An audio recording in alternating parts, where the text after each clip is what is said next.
Good now to you. We are pleased to be making your acquaintance and to be able to interact with you in this way for as to you be able to discover more of yourself in whatever way you so see fit. Hi, Vagrein. Hello. I'm also very happy to speak with you. And so I've compiled a couple of questions. A lot of them I feel like you've answered while I was asking. One of them that came up this morning was, I'd like things to be more effortless.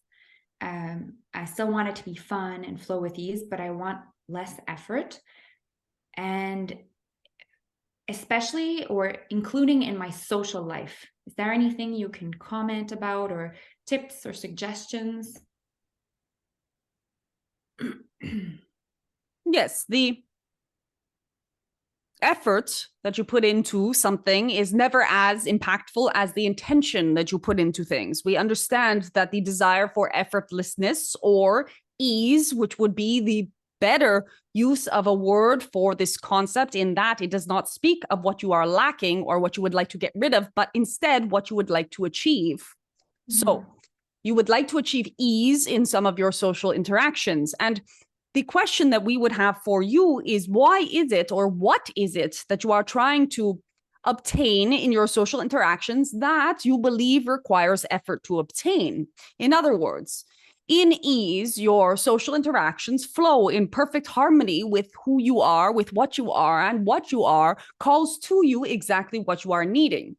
In an effortful relationship, you perhaps are making that effort in order to change or modify what is currently presenting itself for you in order to more neatly match the energy that you believe yourself to be, or the are trying to, in some ways, manipulate your own self in order to match the energy of perhaps said social circle or said relationship that is not necessarily in coherence with your own desires, wants, needs, and fulfillment in this area of your life. So back to the question that we would pose to you in order to dive into this topic more deeply is, why would you believe that a relationship would require efforting?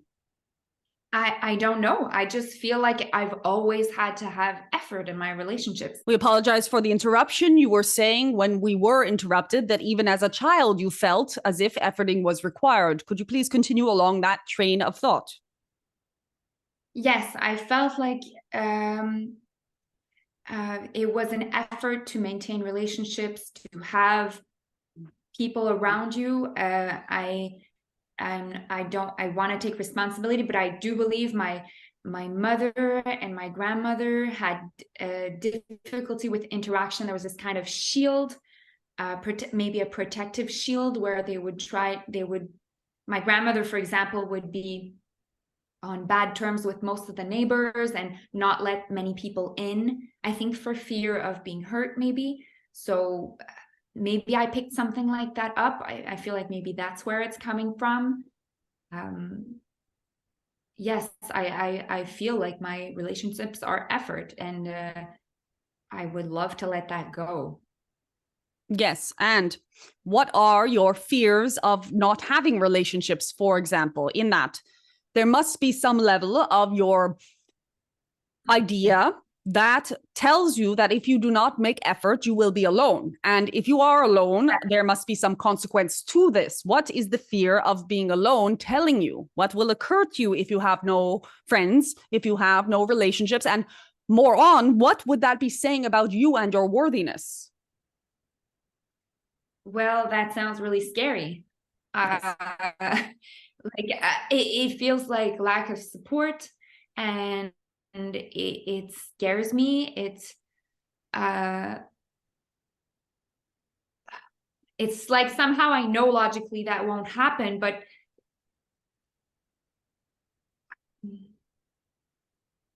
yeah, well, yes, it would be scary to be alone. And I know it's not necessary. I know that I can be surrounded by wonderful people. So I just like to let it in. I don't know if I'm really getting to where you want me to get here. No, you are appropriately exactly where you need to be, in that, yes, you have this fear, and yes, you do make effort in order to alter yourself in order to maintain relationships. But we would point you to the fact that in your efforting, in your changing of self, in your bending over backwards or jumping through hoops, you are accomplishing only the interaction between that version of you that is changed and the relationship itself. So you are not truly having relationships as your inner being, as your true self. However, it is this modified version of you that is interacting. Therefore, the relationships you are having that are requiring this effort are with people who are interacting with you on a conditional level, perhaps, in that. If you chose to be yourself for a week, for a month, for a year, some of these relationships would dissolve naturally. In that, in the removing of this effort, some of these relationships would disappear because those people are choosing relationship with that person who does make the effort. But the true you is alone in this situation, regardless. Because the you that is valued for you as you are with your level of interaction, who does want to feel supported, who does want to feel loved, who does want to feel accepted exactly as they are, with the exact level of interaction that is sustainable and nourishing to their being, is not actually any way in these particular relationships being seen to or being appreciated or being guided. Therefore, are you truly in relationships with these people, or is the fabricated version of you that does more than it needs to, or does what it believes it needs to maintain these relationships in a relationship with these beings? And therefore, are you not already completely alone? And in your complete aloneness, are not these relationships feeling effortful because there is an aspect of you that knows that they are not, quote, real or genuine or authentic? Because if they were, they would already be full of ease, which is the desire that you are having come through. There will be people that come into your field of experience who do desire the same level of interaction that you naturally provide, in that maybe you are someone who does not recall the small details of someone's day, or does not want to call them on a regular basis, or does not want to go to every social engagement, including those that do not feel exciting to them. That might be your natural state of interaction. That does not mean you are not a loving friend. It does not mean that you would not be there for them in the case of need. It does not mean many other things. In fact, you are a wonderful friend to those whom would appreciate the amount and style and particular flavor of friendship that you provide in your interactions. You are a loving being. You do want true connection with people. But the people that are now in your frame, in your field, know you in a certain way. And they perhaps only accept you in the way that you have presented yourself.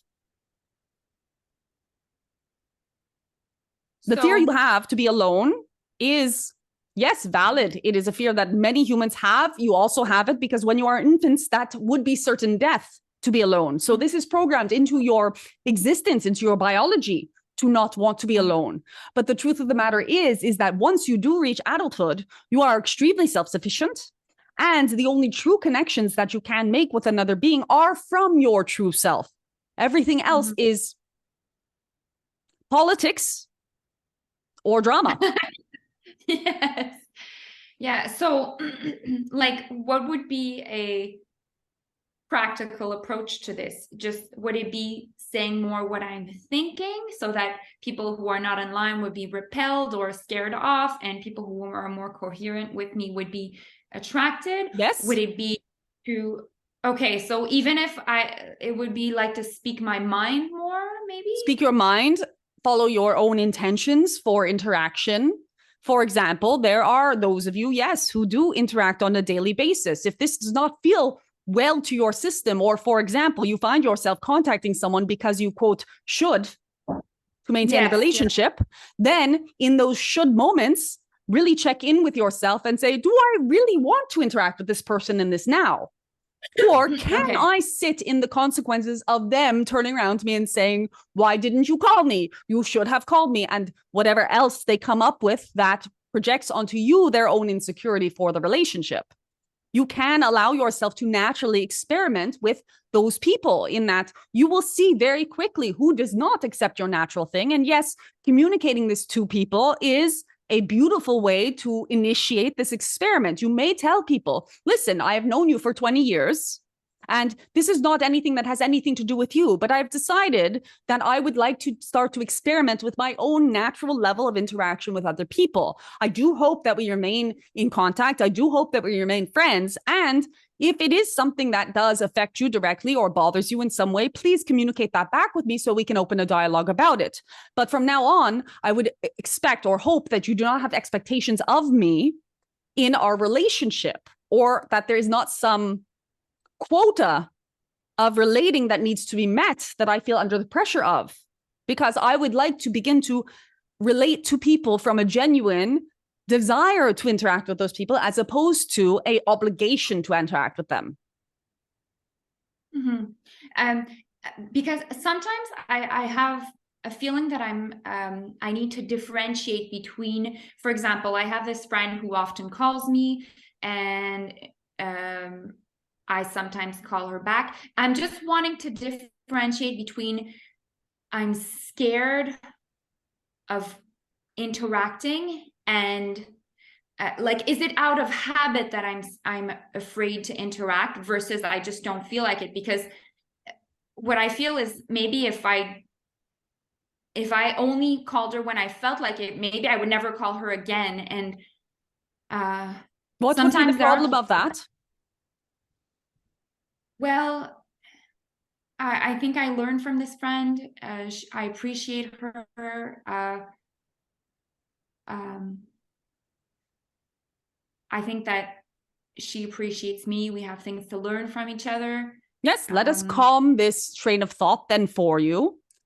We promise that if you only ever heard from this person, or only ever contacted this person when you felt like it, all of the attributes that you just listed for us, if they were relevant for you at any given point in time, would be available to you in that. If you decided one day that you had a problem that this person could be a great teacher to, you would naturally have the impulse to call them. If they then said, I'm sorry, I have not heard from you for 6 months, I do not want to speak to you again, well, then so be it. Yeah. But if you are maintaining this relationship only so that in 6 months' time, when you have need of this person, that they are still available to you, then it is not a very fruitful relationship for either of you, because you have been able or have been forcing yourself to put in this quote effort for this amount of time, where, as you just said, that you may never speak to them again, and that would be fine and dandy. But then when you called them in 6 months' time, having assured that this person would be there for you because of all of the debt that they have accrued by you being in touch with them for those 6 months, you have now entered into a contract, not a relationship. And it is not a pleasant contract, because it is not even stated. If you would like to state and be more transparent with this person, you could say to them what you have just said to me. Listen, I believe our relationship does not necessarily require constant contact, but I do admire you. I do learn from you. I do benefit from our interaction, and I believe that you do as well. So will we modify our relationship to a state where we interact with each other as needed, as opposed to when obliged? And then you could see what the response would be. We know that not all humans are able to interact in this way and speak in this manner from a state of transparency. And most humans will take the ending or the modification of a relationship as personal, even though it never is. But you may attempt this if you feel the desire to. Otherwise, you are also free to follow your instinct to no longer interact with this person as often as you had been, and to accept that you do not have a desire to interact with this person as often as you had been. And if this person ever, quote, calls you out or confronts you on the reduction of your interaction with them, you may explain to them at that point what is occurring for you and what the transformation in your life is coming to, in that you do not need or feel the need to interact with anyone at that level any further. And you are only following your inner guidance at all times. Well, I think the best thing, what I'm going to do is I'm going to tell the people I'm closest to that I'm only going to call them when I feel like calling them and when I feel good.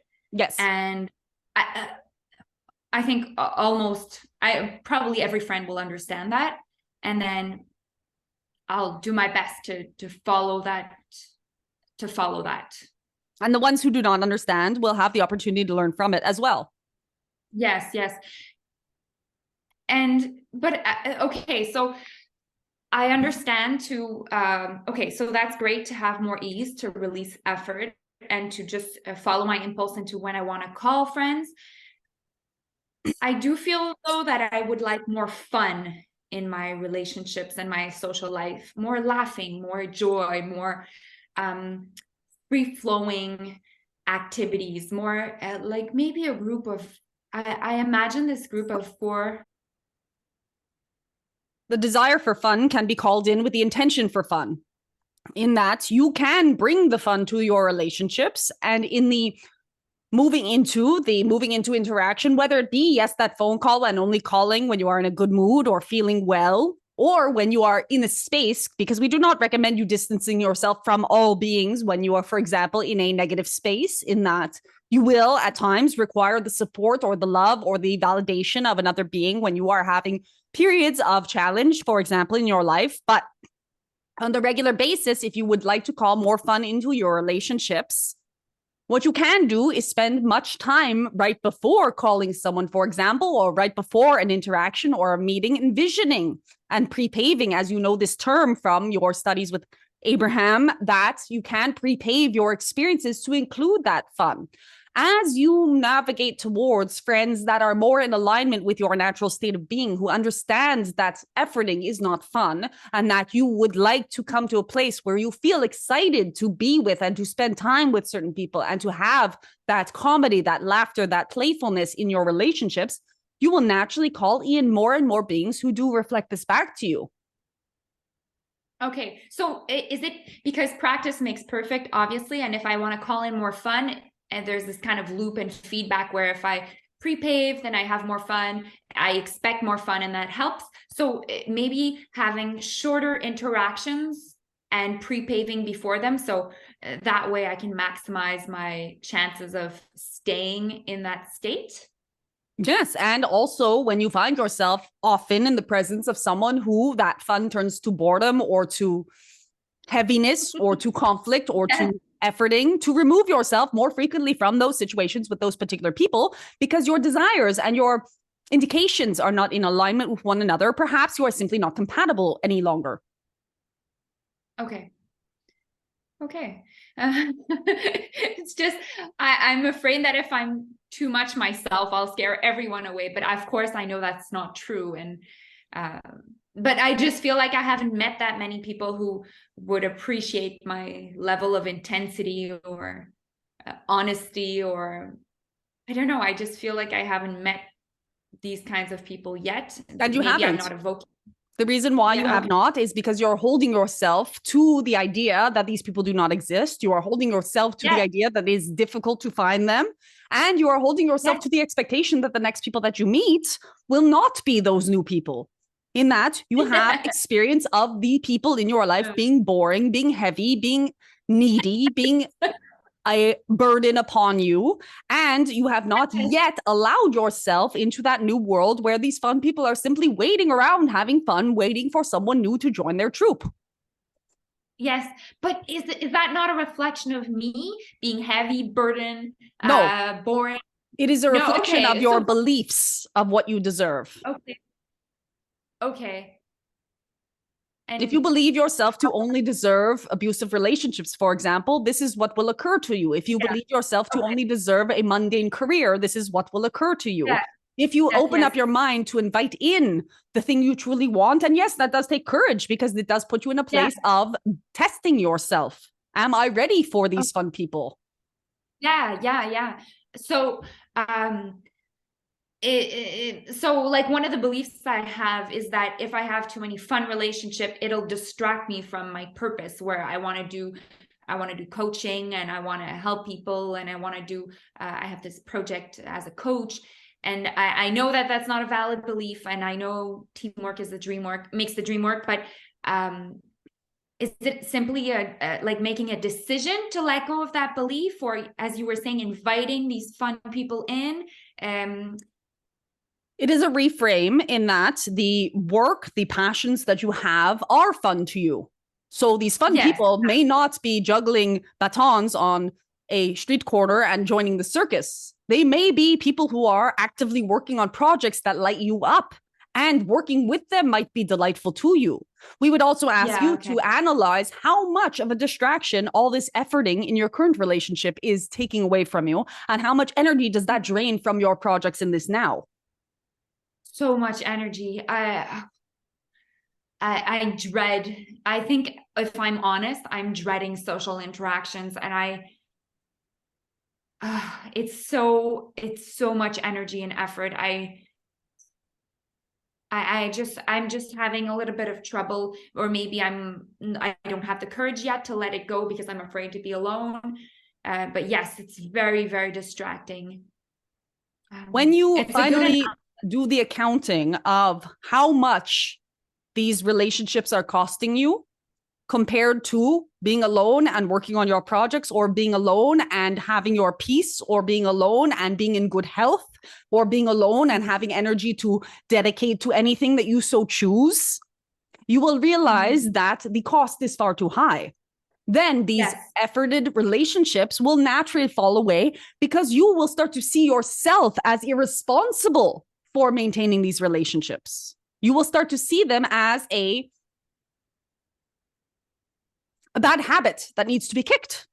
And as you start to see them in this way, you will allow yourself, with freedom, without that fear of being alone, to flow into your experience. In that, when this shift occurs, when you allow this shift to occur, you will realize that being alone is actually the best place to start from. In that, you will have that extra energy. And as anyone knows who would listen to this, or you yourself know, the amount of drama or complication or managing that is required in some relationships really is extremely draining in the moments you are not even with that being. In that they have said something that has rattled you, or they have done something that has been so unacceptable or incomprehensible, or they have asked of you something that is incomprehensible, that you do not sleep at night, or you do not know how to manage it the next day, or yes, you are dreading the next phone call with them because you have no idea how they are going to respond to your true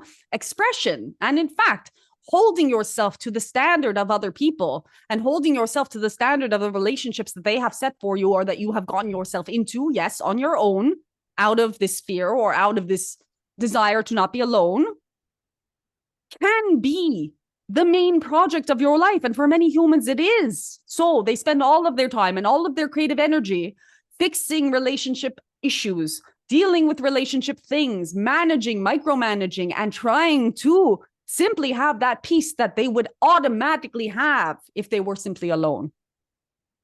There is no benefit to being in a bad relationship over being in peace on your own.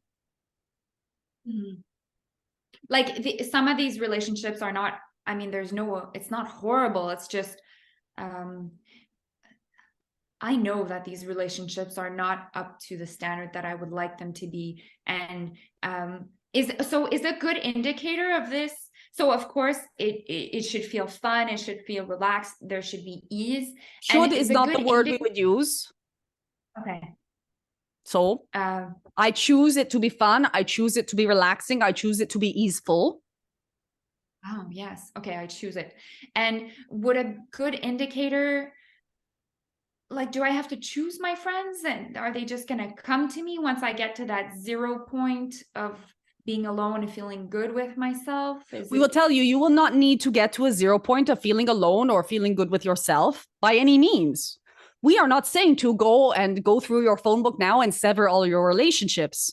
What we are saying is to make that relationship with yourself the utmost priority. So when you are having a sensation of dreading making that phone call, put it off for a half hour.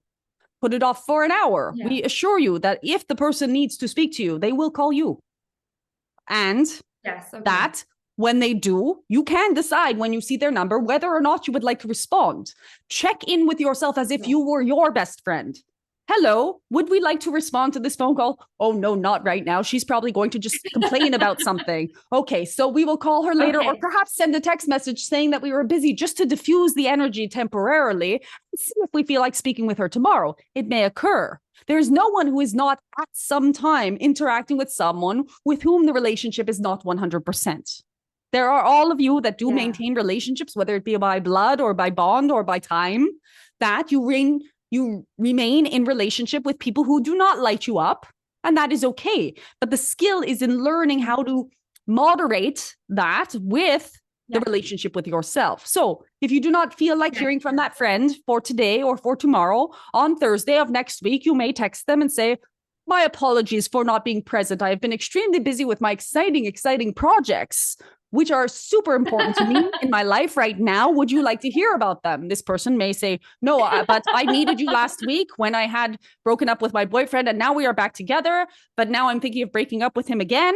And you could say, well, that's all very well and good. Can I pencil you in for next Thursday for a conversation of this nature? The person may not like it.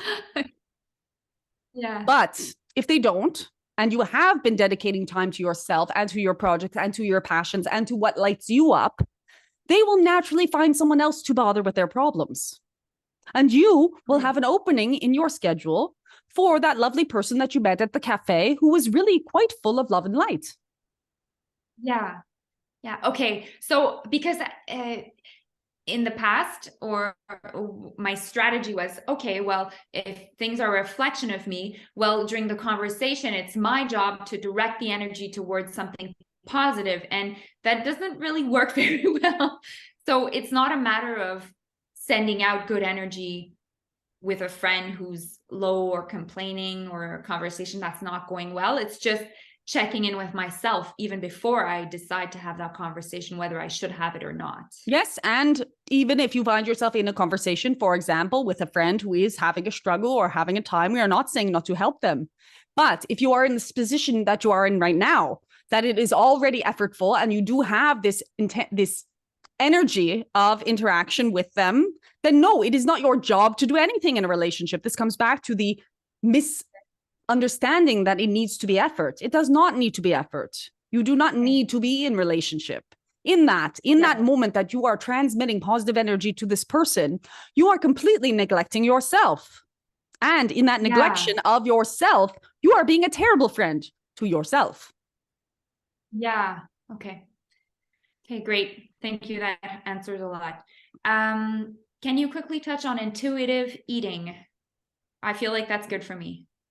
If you feel like it is good for you, it is good for you. We know that on top of this intuitive eating, none of the intuition points to processed foods, for example, or sugars or starches that are not nutritious to your body.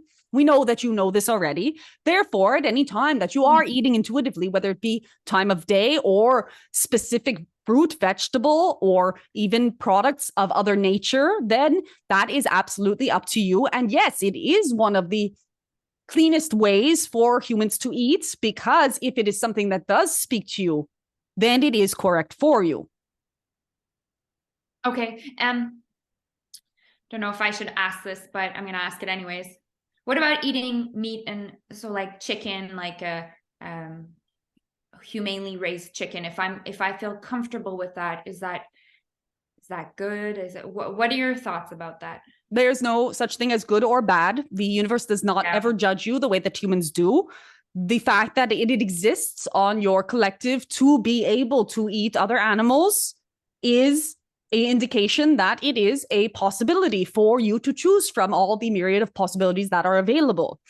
We would only say that if you do choose to eat animals, to have the gratitude that they deserve as sentient beings while you are in soul contract with them. So to eat anything, this includes fruits or vegetables, from a non-aware perspective, is not going to nurture your physical body as much as having gratitude, even for that glass of water, would do so. So when you are eating or consuming anything of any way, if you can bring yourself into a focus of appreciation and awareness of the process, including all of the humans that have been involved with bringing that food to your table, so to speak, then you can safely consume anything that feels good to you. Now, we know that this is not popular opinion with many people on your planet, in that there are those who say, yes, you must have meat because it is what is good for your body. And then there are those who say, no, you must not, because it is spiritually and morally completely wrong, and you will go to whatever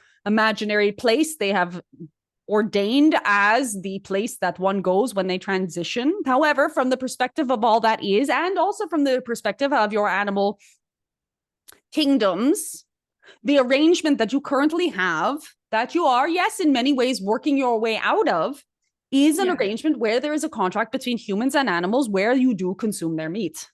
So yes. So if I feel good about eating a chicken breast once in a while, and I'm appreciative, that will be good for me, and yes, I can be at peace with that. With the chicken can be at peace with that. Yes, and we would only preface this with one warning, that if you are eating it and feeling guilty about it, or feeling in any way that it is harming you, then it will. Yeah, exactly. And that could be with a celery. I could be eating celery. Yes. Could be harmful to me. Okay, perfect. So I love that if you're feeling good and appreciative about your food and what you're eating and how you're eating it, then that is beneficial. Perfect. Yes. Okay.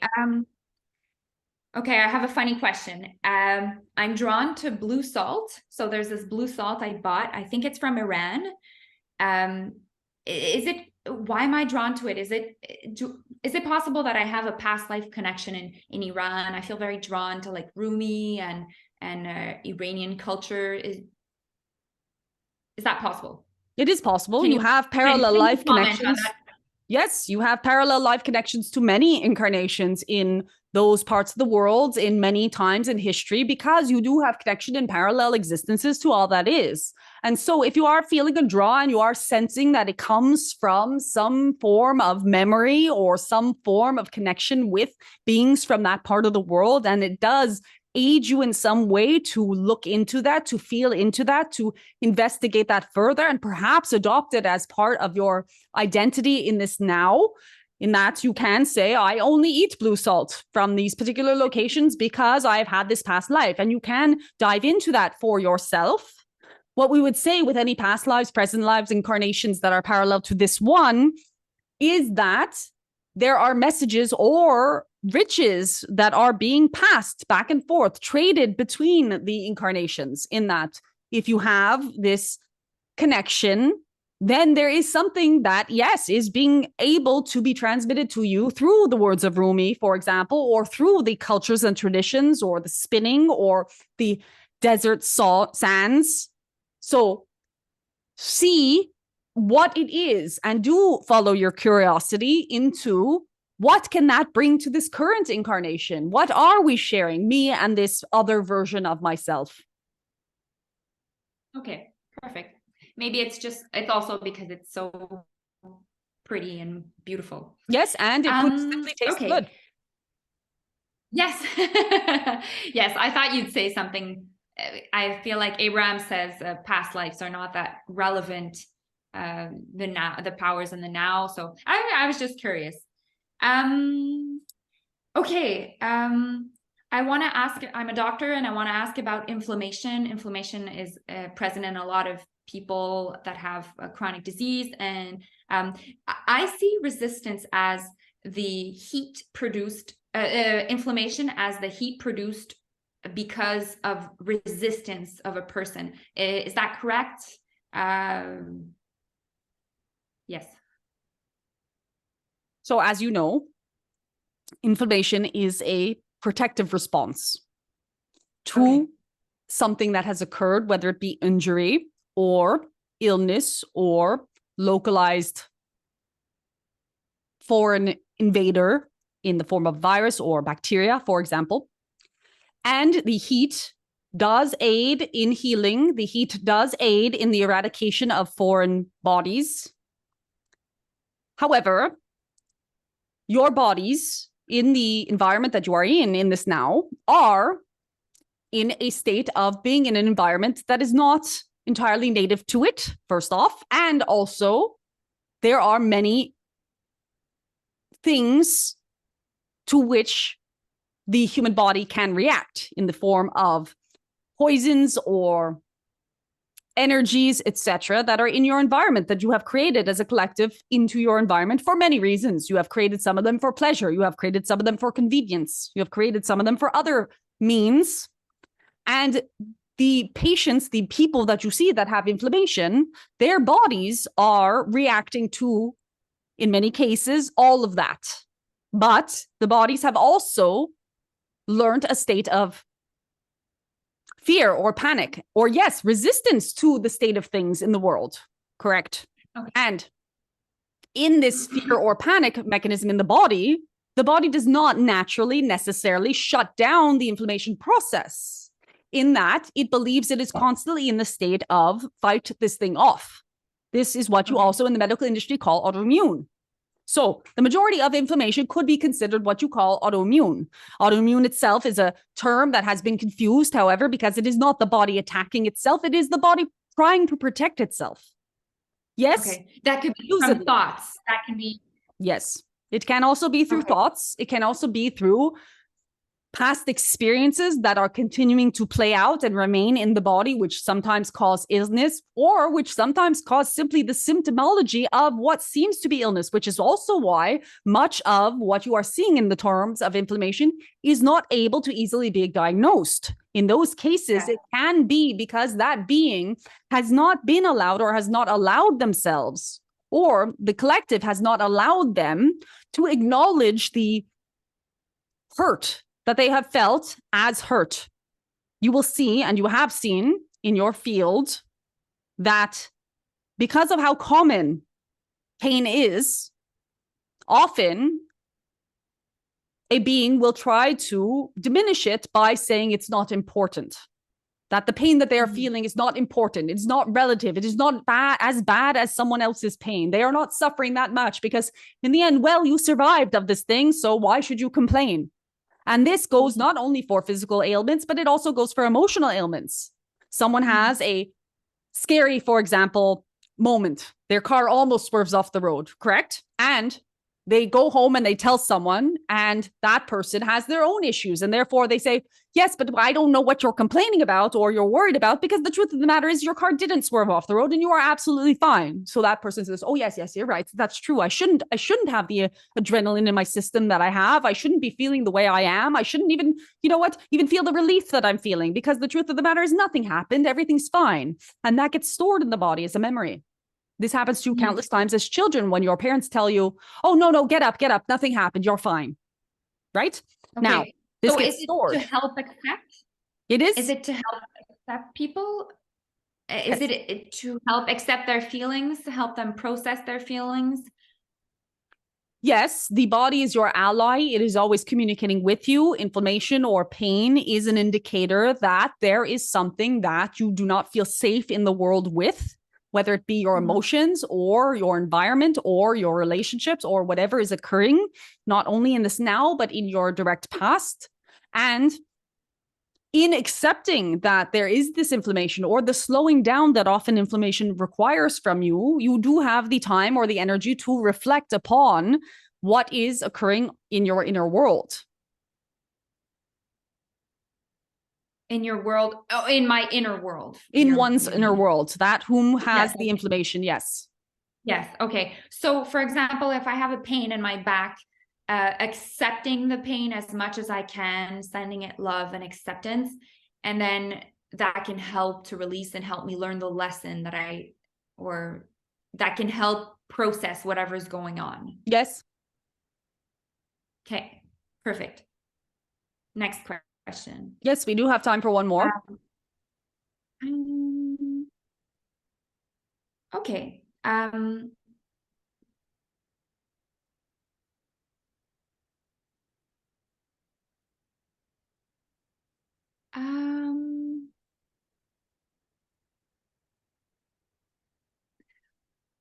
My mind is very active, and I'd like to have a mind.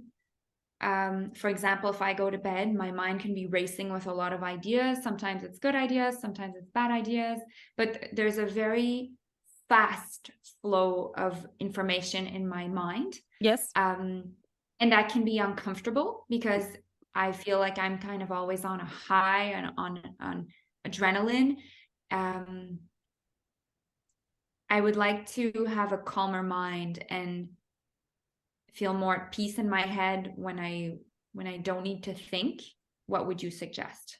Yes, for you, what could be of use could be coming into your body before your repose, before your sleeping time, and using your breath to calm your mind. But perhaps in modalities such as breath work, there are many that you may experiment with. We believe that you will find one that does feel as if it does clear out that excess and slow that computer, because that is all your mind is, to a state where it is ready to sleep. In other words, putting your computer at the end of the day into sleep mode so that it can recharge and it can install the new downloads or requirements or updates from whatever it does. So for you, the route to a clear mind is through the body and is through finding that modality in your body. This may also be through motion, in that you may find that an exercise regime right before sleep, instead of charging you, will relax you, or at least bring you back into your physicalness. And then in that physical nature, allow you to realize, yes, this body is ready to sleep. This mind is ready to sleep. If those do not work, then our suggestion would be for you, in the same way that you are intuitively eating, to experiment with intuitive sleeping. In that, if you find that you cannot turn off your mind at a certain time of day, it may be the case to readjust your schedule to cooperate with your natural rhythms of your activity in your mind, as opposed to lying in bed up at night for many hours thinking of all these things and stressing and fretting about the fact that you cannot sleep and that you will be tired in the morning, to look at your schedule and perhaps rearrange things for yourself. The last suggestion that we may make is that you write out all of the thoughts and ideas, however jarbled and crazy they may seem, good ideas and bad ideas, as they come up while you are going to your sleeping moment, because the mind also has a record system, in that it is attempting at all times to grab onto the ideas and the thoughts and to memorize them, so that if they are useful in the future, they can be sourced. So we would suspect that it's not only one thought that is passing through your mind one time and you are moving on to the next. It is that certain thoughts are quite insistent, and that they are passing through your mind and coming back and coming back. I have to change the laundry. I have to do this. I have to do that. Whatever it is, they will be repeating. When you write them down, you are saying to your mind, I honor you. I am listening to you. I am taking a note of this so that you may release the alarm that you are ringing in my head to have me recall this thing at all times. And in writing down, whether it be a to-do list or simply your ideas, your thoughts, your imagination, whatever it is, you can then allow the mind to offload itself, a dump, so to speak, so that the data is recorded somewhere and you don't need to hear it repeated to you for hours on end. Does this help? Yes. And for when I feel very charged from a shift at work, is that the same thing? And because if I'm having a calm day, then of course my mind is racing less. But then if I have an 8-hour shift where I'm seeing patients constantly and it's high adrenaline, that's when I feel most wired. Yes, write all of the information out so that your mind feels safe to turn itself off. Okay. That, So in whatever fact, it is the adrenaline that you are talking about. You are indeed full of adrenaline when this is occurring. So to regain your sense of safety, to regain your sense of composure, shake it out, which is why we mentioned the physical aspects, breathe it out, or write it out. Okay, perfect. Thank you so much, Vagrein. We thank you. And we have enjoyed this interaction. We do appreciate the questions on relationship. You have touched on subjects that we believe are very important for the collective in this now, as each of you moves to the state of being that is most in alignment with yourselves. It is imperative and important for you to find those with whom you resonate so that you can, as a cooperative team, move forward towards your fulfilled and shared desires with one another. We also thank you for your service in this existence as you are in the roles that you serve on a regular basis, and would hope that you find appreciation and continue to find appreciation for yourself in this now. We would like to leave you and love you with the light of 1,000 suns. Anai.